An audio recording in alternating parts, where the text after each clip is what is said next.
Okay. Welcome, Sarah, Thank you for my having me, friend. Alex. Yes. Absolutely. What I'm going to do is I want to have you introduce yourself to start with, and then we'll go on and have you tell your story. Okay. All right. Sounds great. Go ahead. Well, I'm Sarah Permenter, and I am mom to Seth, who is a 3-time cancer survivor, which is a lot to deal with. But I want to thank you for, number one, inviting me to join you on this, and also for being part of like our foundation. You have running our 5Ks before I even knew you. And so it was through our friend Kelly that I met you and a few years ago. And one day you just said, hey, like, I've been running your 5Ks. You don't know me, but I was so humbled by that you had started off with that tradition of ours for the foundation of participation and just joining in our cause. And over the years, we've become friends, which is even better. So that's been great. And as a side note, that's one of the reasons Monique and I moved out here is the community. Mhm. You know, the way everybody is so welcoming and hospitable. And then, of course, when somebody is in need, everybody jumps in to help. Absolutely. I So feel like our community is super giving. it's for wonderful. It anything. really is. And it's great to see. And it's great to be a part of something like that. So Absolutely. I'm not going to talk about me. We're going to let you talk about you. So Right. go ahead and start out with how things started with Seth and then just take it from there. All right. So go back to 2016, and it was literally Veterans Day of 2016. And let me skip back a little bit. Prior to that, a couple weeks prior to that, he had been just complaining like at nighttime, like my legs hurt, mom. Can you massage me? Like as we would say bedtime prayer time, he's like, can you just massage my legs? And it wasn't any particular part. And so we just contributed it to growing pains as a 10-year-old boy. And the next day on November 12th, he came to me and he just said, my leg really, really hurts. I was like, what do you mean? And I was like, let me look at it. And below his left knee, there was this protrusion. And I touched it and it was like literally burning hot to the touch. And I had never thought anything like this could happen in our human body. Right. So being the weekend, took him to like a Simpson Valley emergency area, and they looked at it and the doctor just said, okay, we'll get him scheduled for ultrasound on Monday, but in the meantime, just don't do anything. You can't do anything physical. So here's this 10-year-old boy who's just literally the day before been running in, jumping and playing at recess, to now he's like, can do nothing physical. Right. And I even went back to pictures because it was Veterans Day. I made a program at school. My parents were in town, and I look back, zooming in on pictures of his leg, and I'm like, there was no protrusion there, which was so odd. And then all of a sudden overnight it just pops up, and now So it's it was that burning quick, hot to just the touch. Yes. And so we went in that Monday and they did the ultrasounds. It's a 13-centimeter tumor that's in his leg. And I'm like, how did this just happen? So literally over the course of like the next 10 days, lots of more tests and biopsies with an orthopedic, and just not knowing what to think. Going back to that weekend though, I did Google one time, like symptoms, which I recommend everybody not to ever do.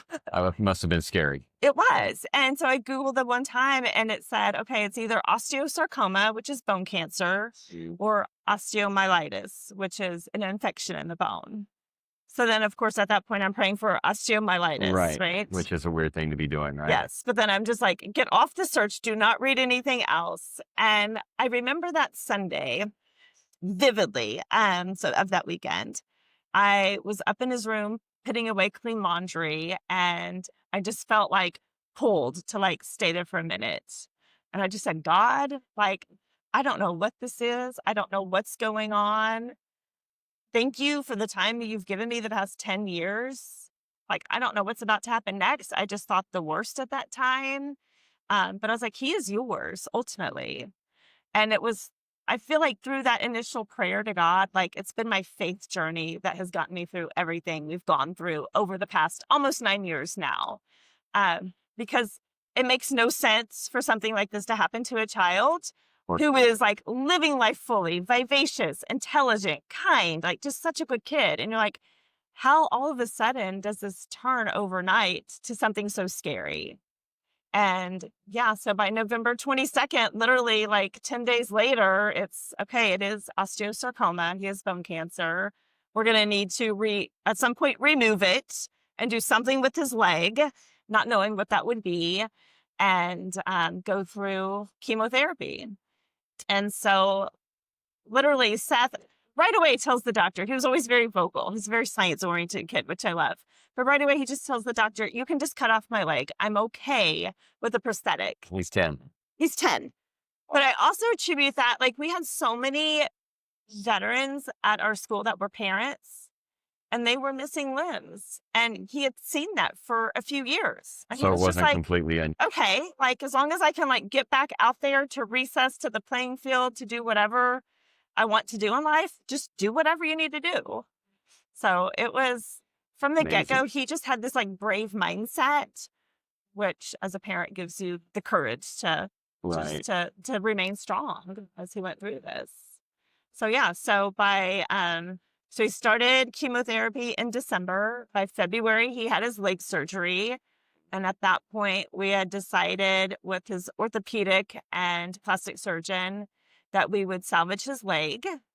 And so that meant it was kind of a hard decision too, because that meant, okay, we're going to take part of his right femur to rebuild his left tibia, along with plates, but also with cadaver. And so it has to be that matching within age group and size cadaver. So, it's Right. somebody's tragedy has now enabled him to live. And we just was very prayerful about it. And the doctors felt like if it was our child, like we would want to try to salvage their leg to like Right. be and look normal. And so that's what we did. How long did it take to find a match?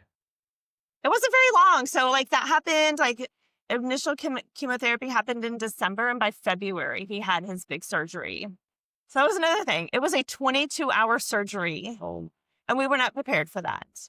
They had initially thought it would be around like 12, 15 hours because it was removing the tumor and then rebuilding the leg. So it was a team of doctors, 2 teams of doctors going in to do this. And they just would keep coming out and updating us throughout the whole time. We had our pastors from our church that would take turns sitting in the waiting room with us. My amazing secretary at the time, Kelly, she came out, different Kelly, but she came and like sat with me like the whole day until 5 a.m. the next day when he was out of surgery, just to make sure he was okay. And like these doctors were just amazing. They had never done a surgery like this before. And they're like, if you're okay with us trying it, like we know it will work, but we need your blessing on it. And absolutely. So how much of his bone did they end up cutting out, I guess, for lack of a better term? That's a good question, because it was a 13 centimeter tumor. So they had to go above that and below that. So somewhere in that range. But he did lose a growth plate on that left knee. And so that has like kind of stunted his growth. So they initially rebuilt his leg being a little bit longer to accommodate for growth, but still may have future surgeries as needed to accommodate for that growth as well. But so, I mean, he went from running and playing to all of a sudden now you're in a wheelchair confined because we don't want to damage your leg any further until then after the surgery. So he was in a wheelchair for over like almost a year. And then ended up returning back for 5th grade the next year, but in a wheelchair. And of course, all his friends wanted to like, okay, we'll push him out. We'll get him early to the next class. That's wonderful. That's wonderful. And so he's just had a great group of friends surrounding him over the years too. Again, going back to our community, Yes, like it's absolutely. been amazing. And they're all still his friends. Yes. And so actually, yes, he's now off at college at A&M and lives with 2 of his friends that he met in 1st grade at Bill Brown Elementary. And it's just been an amazing testament to their friendship. But he always says, like, I don't want to go to like get treatment at MD Anderson in Houston. I want to stay here because this is where my people are. And it's worked over time. So did he have other setbacks after, I'm assuming he got out of the wheelchair after a year? Yes, he got out of the wheelchair after a year, finished 5th grade, goes into 6th grade, doing great, makes the golf team in middle school, super excited, and cancer came back. So that was in 2018, summer after cancer came back in his heart valve and in his lung. So they attribute still to the osteosarcoma because sarcoma is like dormant in your body and just rear up periodically. So that's the fun part about sarcoma is it's Yay. just these cells that just hang out. So he ended up having a heart valve replacement, which again, we kind of did the experimental thing. So his doctor came to us, his pediatric cardiologist, and said, okay, I've only like watched this being done in a surgery, but there's this thing called core matrix. So basically core matrix is flattened out pig intestines Mm-hmm. and you can form it like Play-Doh into whatever you need it to be in the body. Oh, wow. So he's never seen it done like in a heart valve, but he's like, I think this will work and it'll be better outcomes instead of using a real pig heart valve to replace, because you have to replace those over time. So like, okay, let's try it. So he's like, absolutely, let's try it. And he's 12 now? So he's 12 now when that happens. Now he's 19. He's never needed an adjustment to that, and it still works normally. That's which is amazing. crazy. So he had to go through another round of high-dose chemotherapy, which did not fare well in his body. We actually, as a medical team and parents, asked to take him off of it because it was causing neurological things that were not normal. Really? Was he acting different or Yes. moving? Oh, it started off with just he's eating and then like drops a spoon. And we're like, okay, once or twice you go, okay. But when it's repetitive, and then he would just like start talking gibberish. Like we're like, Oh my. it was very odd. But they knew it was the chemotherapy reacting with his body differently. And so at that point, that was like the last regimen of high-dose chemotherapy that we could use. Premise with cancer is once cancer comes back after you've been on a regimen, if it comes back, then you don't use that again because it's considered not to work. Because then So now we've gone through the 2 doses of high-dose chemotherapy that can be used with osteosarcoma, and now we're done. That's it. So what do we do? So they found an oral chemo that he came on after that.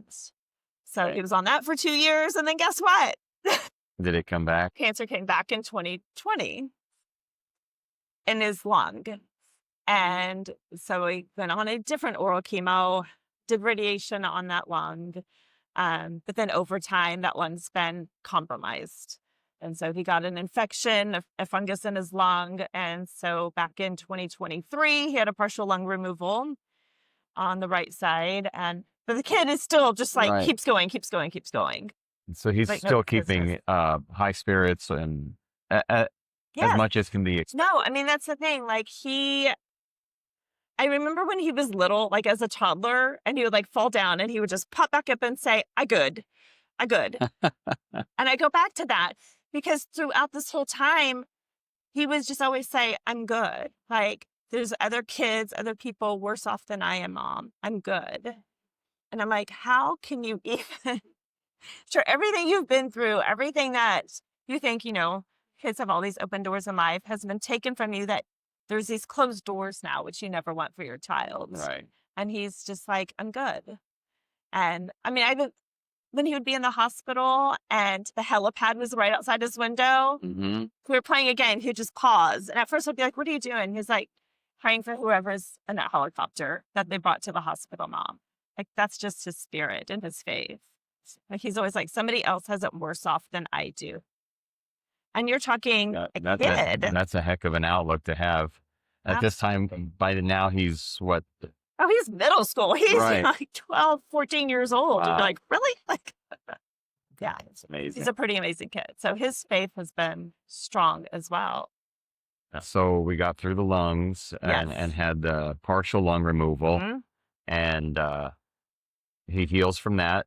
Yes. And And now so that was his sophomore year in high school mm-hmm. when that happened. And he was again kind of taken out of school again on homebound services, and would still keep up with his work with the teacher coming to the house and him doing what he could do each day because he's like, no, like I'm going to graduate with my friends.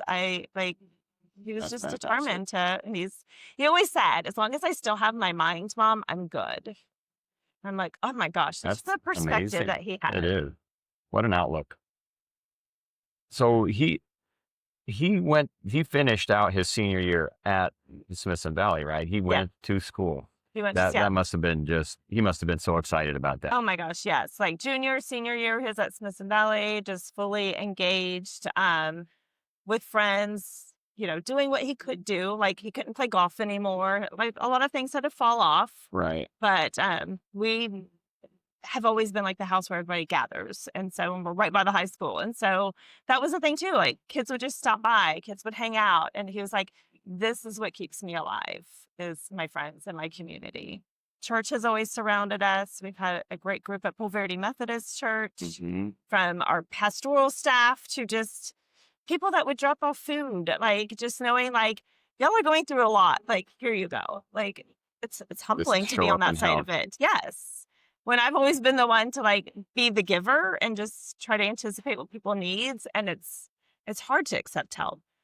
But I realized one day I finally just said, you know what, if you're called to do this, I'm not going to say yes or no. Right. Just do what you feel is the right thing. It's their decision at that point. And now I try to live that way more too. Just like if I feel called to do something, I just need to act on it because I feel like that's part of our faith. Absolutely.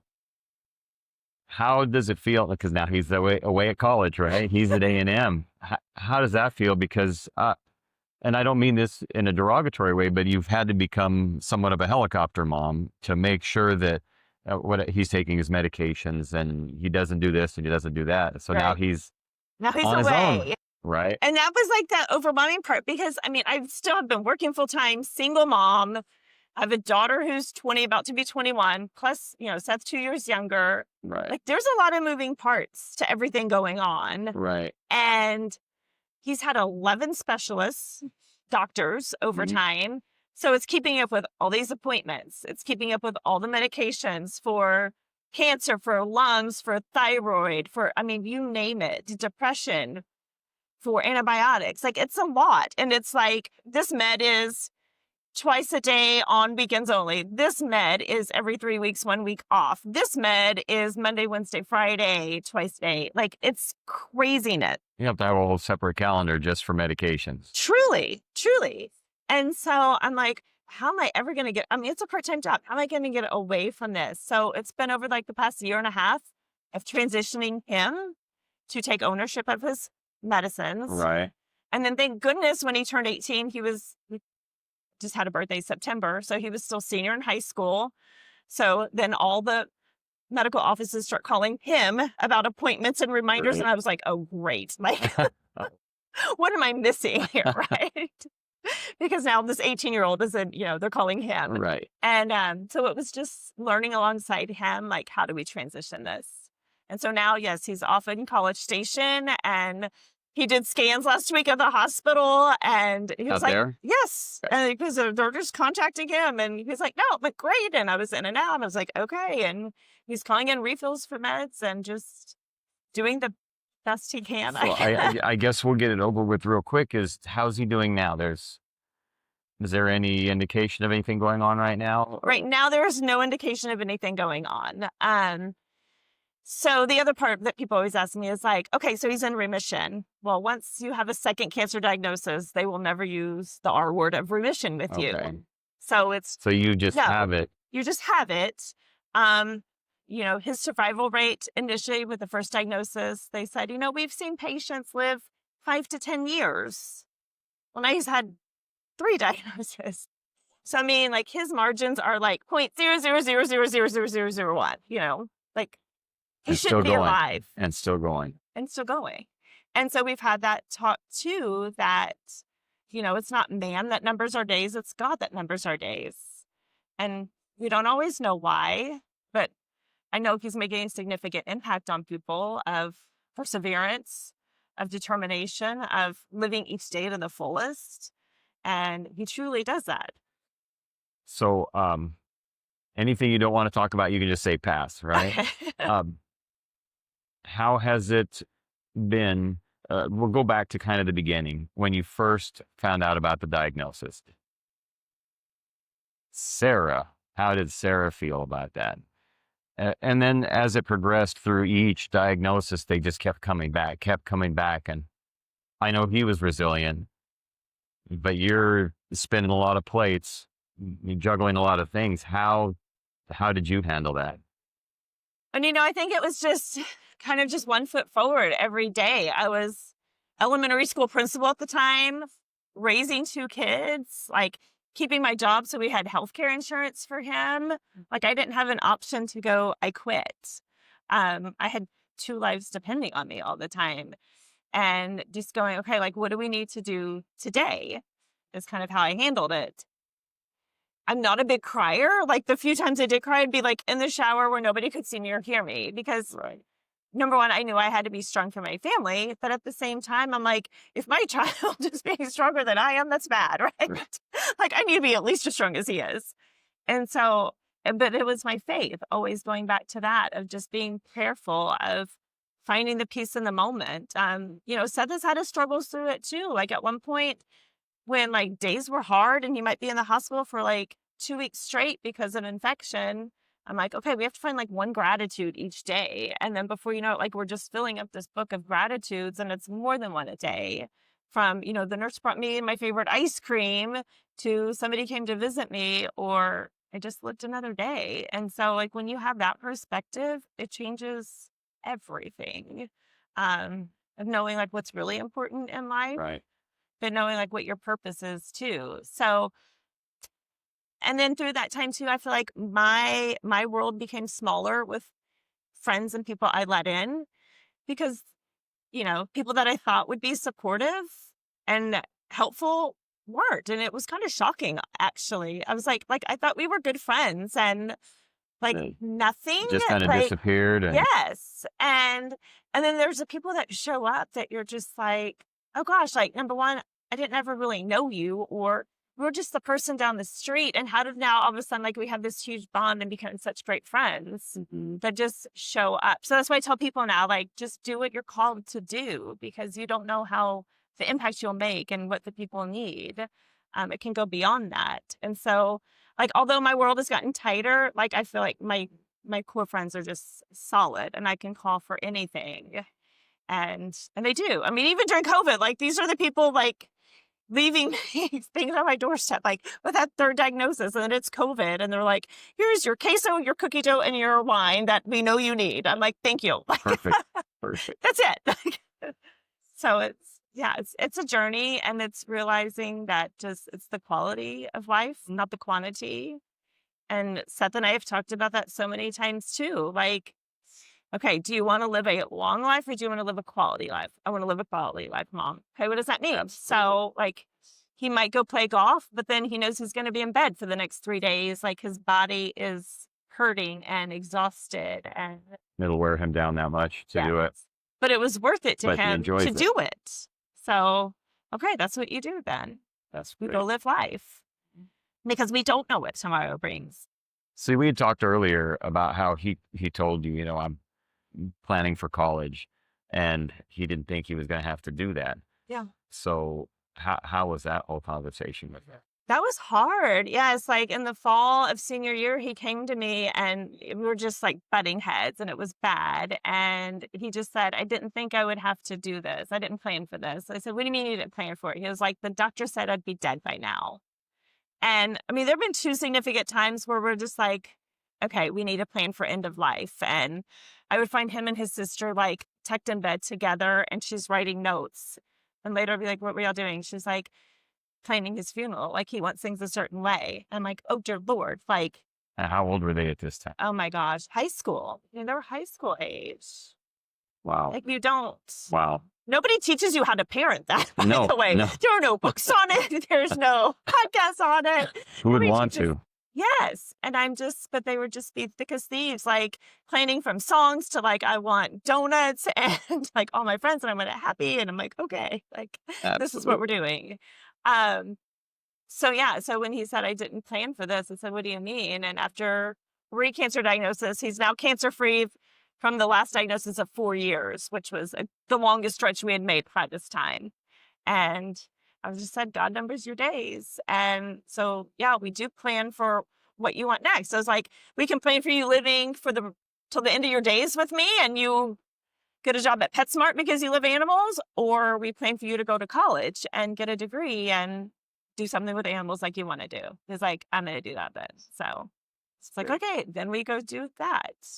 But yeah, and so now he's, the path didn't go exactly as planned because he did like grade slip a little bit junior year, but he still is at A&M. And so he's proud of that. He's a zoology major because he loves animals, and we'll see where that leads. But Well, that's exciting. it is exciting. That's exciting. I asked him when I was on the phone with him the other day, and I asked him a question. He was like, "Ma, I'm an adult now, and we're figuring this out." I'm like, "Okay." All right. You just know I'm always here as a safety net, right? Right. So, yeah. So let's talk a little bit about the foundation. What was the genesis for that? Oh my gosh. So Seth Strong Foundation, obviously named after Seth. Mm-hmm. So the year that he was diagnosed, it was that spring. He just had his leg surgery. Some of my PTA moms from the elementary school where I was principal were together one night, and they're like, there's all these things for dads and daughters. There's the daddy-daughter dance, and there's nothing for moms and sons. And so they came up with the mother-son kickball tournament and decided to do it as a give back for our family to assist with medical expenses after his big surgery. And it was a huge success. It was out at Jumbo Evans. I had gone out there for a little bit. It was overwhelming. Like how many people were there, all the fields, kindergarten through fifth graders. I think it was actually through 12th graders in high school playing kickball with moms and sons. And so after that, the next year, people kept coming up to me going, when's the next kickball tournament? I was like, oh, no. Like that was just we're not doing that again. It was my PTA moms. Right. And so we just started talking. They're like, well, what if we made this into a thing? Like, what if we created a foundation helping other families going through a life-threatening illness of a child? Right. And so that's what we did. By 2018, we became Seth Strong Foundation and had our kickball tournament as just like that fundraiser awareness each year. We do it the Friday of Mother's Day weekend. So it gives good bonding time for mothers and sons. And the Little League lets us use the fields that whole night. And it's just grown like immensely. We have over 300 participants that play in that. We have to even cap it now because you get that many people showing we're up. like, okay, we could be like doing double brackets and like next day play, but yes, a whole weekend. Yes, but no, yes. And so that's kind of our signature event for the foundation. And then over time, like we've created the application process to nominate families. Mm-hmm. And so it's not just if your child is going through cancer, it can be any life-threatening illness of a child. So we've even done mental health because that's a very important area as well to address. But yeah, people nominate families and we review the applications. We try to keep the recipients in our community because that's where majority of our donations come from. And our typical gift now is $5,000 to really offset those medical expenses or deductibles and to make a significant impact to those families. And then over time too, we've created high school scholarships. And so it's either the student themselves or if it's a parent or sibling in their household has gone through cancer, they can apply. Okay. And so we give those out at Smith Valley High School, Piper High School, and Hill Country College Preparatory High School. And so just again, because as a family, like we knew one of the first things like we had to stop giving to was our kids' college savings because you had all these medical bills coming in. And so we know that just to give that hope for their future and offset some of that cost is helpful. It is. That's incredible. What's the website? SethStrongFoundation.org is our website. And you can also follow us at Seth Strong on social media. Okay. On So you Instagram have and on Instagram? Facebook. Yes. Oh, both. Great. Yes, both. So please, yes, subscribe, be a follower, and that way you can keep up with our events and just sponsorships if people want to be a sponsor. We do year-long sponsorships, and so that takes you through for both the 5K and our kickball tournament as well. And the 5K. We did it this morning. 5K. Yes, that's why we look so energetic and refreshed. That's right. And we both placed with our first place medals. And Monique did it as well. There we go. Yeah. So we were all excited, but that was how we met. Yeah. Through that 5K. I just remember looking for a local 5K so I don't have to drive into San Antonio. And it was fun getting annihilamed by all the high school track kids. But and you've done it every year. Yeah, it's so fun.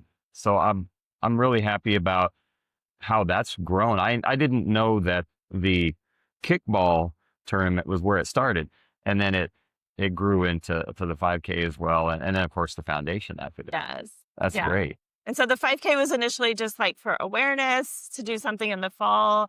And then this year we moved it up to September for Go Gold for Childhood Cancer Awareness Month. And so your running shirt is gold so that you can wear it all month long and support child. And it's all sweaty, otherwise I would have worn it. After you wash it. Right. I was going to ask you to, well, I tell you what, let's look to the future a little bit. Okay. So you were here, you were a principal, but I understand you're doing something else now. I am. So after 25 years in public education, I left public ed and I work for a private company now. It's an architecture firm that designs schools, actually. So I still work with school districts as my clients, but in the Houston area. So I have relocated. It was just kind of time for all of us to have a fresh new start. So both my kids are at A&M and I'm in Houston, so close by, and just different lifestyle, but enjoying life. And my kids were super supportive of like me giving up like their home here in the Hill Country, but just saying, no, Mom, like it's time for you now. Like go do something to enjoy your life, which was very sweet and giving from two very young adult children. Right. Who have gone through a lot more than any kid should have to go through. But it was, I think, like for all of us, we just like, especially Seth and I, we needed that fresh start. Abby had already had her fresh start a few years ago when she went off to college. And this place has served us well with the community that surrounded us. And I think they still will. But it was, there was a lot of heaviness here too. And especially at my age, like get a new job and like sell my house and then kids be an empty nester. Like that's a lot. Now I look back and I'm like, oh my gosh, what was I thinking doing all of that this spring? But now that we're all feeling kind of settled and like it was a good choice. Like, but again, my faith came in. Like I had God kind of nudging me last summer and saying like, it's time for a change. You need to get ready to be ready. And I'm like, for what? And he's like, just get ready to be ready. I was like, but what does that mean? Well, last time I felt that nudge from him, I took a job to move here 12 years ago. Before that, like I was trying to have a baby for 5 years and all of a sudden I was pregnant with Abby. So like when he tells me to get ready to be ready, I know I need to like just be still and listen. Don't try to like have preconceived ideas about what he's planning. I had no idea how this would all turn out. So I just started like, okay, let's start purging in the house. Let's start just kind of cleaning up life here after you get settled for so many years. You know how that goes. Oh, yeah. And so I started with that. And then a friend came to me in the fall and she's like, you know, you've been talking about moving and possibly to Houston or College Station. She goes, I think there's an opening in our firm coming up. She stayed on me, Alex, from September through 1st of January, beginning of the year. She's like, you need to send me your resume. You need to apply for this job. And I didn't do it. I totally didn't do it. It was right after the new year. And she texted me again one morning. She was like, the hiring director is scheduling interviews next week. You need to send me your resume now. I let the day go by. I finally sent it to her. And then started working on the online application. Within 45 minutes, the hiring director is calling me on a Friday of like a holiday week. Mm-hmm. She's calling me. And so we talked for like 30 minutes and she goes like, hey, I like what I hear. She was like, I'll schedule you for your second interview for next week if you're good with that. I was like, my second interview? Like this was my first interview. Like, exactly. So I was like, okay, it was all a God thing. It just all like fell into place and so rapidly and easily that's how I know when things are from God, which goes back to how I try to control things sometimes. Mm-hmm. Especially being a mom of like a cancer kid and making sure they're healthy and meds are taken and everything is checked off at the end of the day. Like it's hard not to control. And it's hard to sometimes let God just go like, I got this. You can have peace and relax. And by the way, it's not going to be anything like you think it's going to be like. So just step aside. So I really tried to do that with work and it worked out. And then where I was supposed to be and love where I live now. I miss people here. I'll say that much. I don't miss my house and land, but I miss my people here. Happy to be out of that, the house. Oh my gosh. I felt like I was living in a little house on the prairie for like the past 5 years. Just battling the property the whole time. Yeah. Yes. Like, okay, I have to mow. I have to like winterize the well houses. Like, I don't want to learn this. Like, but I did. Oh, guess what? You'll have power for a week with those winter storms. Oh, yes. Okay, let me go build fires in the fireplace. Yeah, no. crash course in everything, right? Yes. So I may not be as much of a badass as you, but I think I could survive for a couple days. No, you are way more of a badass than I am. No, it We was all have been through a humbling lot. that you asked me, to be honest, because after watching your previous shows, I was like, what can I contribute to this, of anything? Like, Right. it's just, Your y'all journey. deal with so much, and criminals, and yes, I And was that like, this is bad guys are going to bad guy. It's expected. Where everything from you has been from left field, and just surprise, here I am. Now you have to deal with me. And we've always been amazed at how you have handled it with such grace, well, you're very and sweet. how Seth has done that, and how your daughter has been able to do that. It's wonderful to watch your family just grow together and thrive together in the face of seemingly insurmountable odds, right? Yeah. Something that you said a minute ago really caught my attention. This book that they were writing in about, Oh yeah, just like journaling notes, and right? yes. Just kind of keeping a record of the things that they've been blessed with. Yeah. Do you all keep this book? Is it one book or is it a lot of different No, books? yeah, I think that lasted for a little over a year, and just to get him out of that hump of, but now it's just like, we know, like, well, you say, I say that, but I mean, yeah, we did revisit that like back in the spring, of just like he was going through a hard time and waiting to hear back from colleges and stuff, and why is life this way? And like, it's not what I expected it to be. It's like, well, never will be how you expected it to be, number True. one, right? Mhm. No matter how good life is going, there's still going to be something that happens, whether it's a good and a high or a low. You just never know. But it's always like looking back at our gratitudes, how you start the day and end the day with your gratitudes, I think is so important. And it just gives you that perspective and peace that everything's okay. I'm here for a purpose. It It may not be what I think it is, but how do we make a difference in the world too? absolutely, and it's good to have those positive thoughts because it spreads. You know, just like Hope panic so. spreads quickly, being positive and looking to the future about doing good things, I think it does spread. Hope so. Because yeah, we need that more in this world now Absolutely. more than ever, for sure. Absolutely. Yeah. So no, I look at my kids and I think I want to be you when I grow up one day, because I feel like Right. sometimes they just have it like together and are faithful and are just like, they have their goals and their dreams, and like, "Mm, I'm gonna go for it now." I'm like, as you should. So That's amazing to watch, isn't it? Especially when they come to you and thank you for anything that you've done. And I think, we've been trying to figure this out as we go along. You're the one that squared away. You're the one that got through school. You did all that on your own. We didn't do it. Mhm. So it's fun. It's really exciting and scary at the same time. But Well, I always told them growing up, I was like, my goal is to give you experiences and opportunities. What you do with that once you're on your own is up to you. But I just right, want you to know, like, the different things out there. Don't play it safe all the time. Don't pigeonhole yourself. Like, just explore. There's going to be things that come about that we don't even know about right now, but that doesn't mean it can't be your goal and your pursuit. So just go for it. that's Uh, fantastic. It's a Expect great great outlook. things out of those too. Absolutely. I think they're going to do well. And so she has 2 more years. Abby, she's a year and a half. Wow. So yeah, she'll graduate a little bit early, and pursuing agricultural economics, and was just invited to go with the professor to DC trip here in a couple weeks Oh, that'll be to meet some great. of his contacts in agricultural policy. And she's very passionate about land and water management. Well, So good. That's a good thing to and be doing at. government does not scare her. So That's good. I don't know. Yeah, Absolutely. we will see.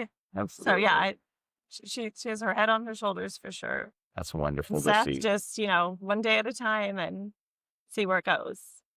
He did before he went off to college. He said, Mom, like, I'm afraid like things are going so well and I'm enjoying life, and something's going to come back and happen to stop it.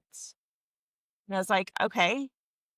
He's like, what do you mean, okay? I was like, we just take that trajectory as long as we can. He's Yeah. over 5 years now, cancer free since that 2020 diagnosis. I was like, you got this. Like, it's not up to us. God Right. has a purpose and a plan for you. But And he's handled it with strength and grace every single time it's happened. It has happened to him many amazing. times. Yeah. It's been amazing. But again, it's this community that keeps surrounding us that just show up. Even like this morning at the 5K. know, all I those love that. everybody shows up, and it's always so fun. Everybody just has a good time with it.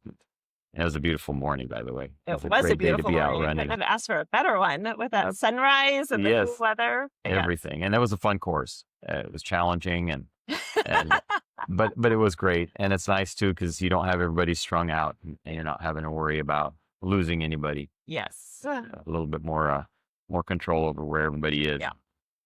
Uh, Jay. First of all, I want to thank you for taking the time out to come and sit and visit with us, the community that we've started building here. Uh, is there anything else that you want to add before Oh gosh. we call it? Well, no, I'm just kidding. Yeah, go right I'm ahead. just kidding. No, I just want to thank you because I would have never pursued anything like this. And when you had asked me, I was just like, again, I feel like I have nothing to offer. And you are, since I've met you, you're just so like easygoing, but I know like there's that serious side to you and that passionate side. And I appreciate that. And just always showing up and showing out and just spreading people's words right now, I think is huge. Capturing those stories that make I, us that's human what and connected. that's what drew me to this. Is there's so many people that I've met that we are everybody we meet becomes a part of us, right? Yeah. And I've met a lot of great people, and I just want to share that with everybody else. That I have heard back feedback from other interviews that the interview has impacted them. Listen to the story, it reminds them of things that they've gone through.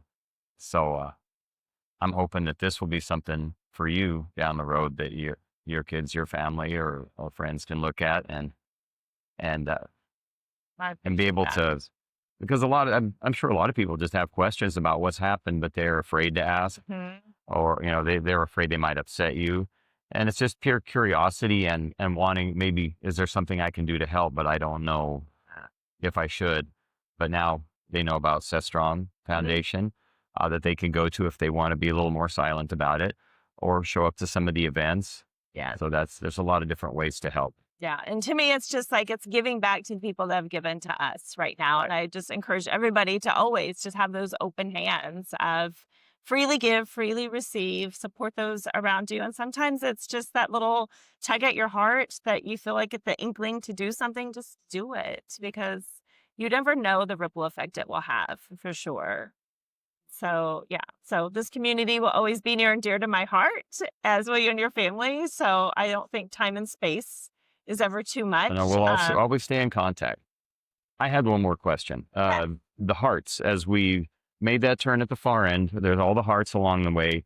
So the hearts are the just so everybody knows what I'm talking about, there's these little stakes that have these giant hearts along the running course. And what does the heart signify? So the orange hearts, so oranges are color of foundation. So that's favorite color since Mhm. he could speak, still is his favorite color. So we have orange hearts along the route. One heart signifies each family we've given to through benevolence gifts. There's a lot of hearts out there. There's 44 hearts out there. So since 2018, we've given to 44 families, and we have 3 more in queue. We have 3 applications waiting to be distributed to. And then the hearts with angel wings are Right. for those children that we've lost along the way. And honestly, like we went for a number of years without ever having a child pass. And then it was 2023. Within 2 months, we lost 3 kids. 2 were had already been accepted and slated to go to A&M to start their freshman year, and they didn't quite make it, and they had passed, and then another one had passed the next month, and we're just like, wait, how does this happen? Like, no, like everything's been going so good. Like, I guess you kind of think you're invincible as a Right. foundation. Yeah, like, no, everybody should just live this long, happy life now. We've had That would be right? great. That would be Right? great. And then since then, like we've had a couple more, and it's tough when you get that news that they've passed, and even knowing like how long that child's journey had been, and you're just like, why now? Like it's none of it, nothing with cancer makes sense, right? No, I can't imagine it does. My friend lost her dad. He was diagnosed in July, a physician, and it's all of a sudden cancer's all over his body. Like how? Why? Like, and he passed a couple weeks ago, and so it's just, I don't know. Some things Enjoy in this every life, day. exactly. Enjoy every day, live to the fullest, pursue your dreams, and Be just help grateful those for around what you you. have Yeah, just live a good life. and help others when you can. Absolutely. Absolutely. Well, thank you again, sir. I sure appreciate you spending the time. Thank you, Alex. Like, I treasure our friendship and the work that you're doing, and I think it's so important. Just, yeah, thank you for the platform to let me share my story, because I don't really take that time to reflect on like the my end of it. I think of my kids' end of it. Hmm So I appreciate that I'm glad a we got lot. to hear your side of it. Thank you.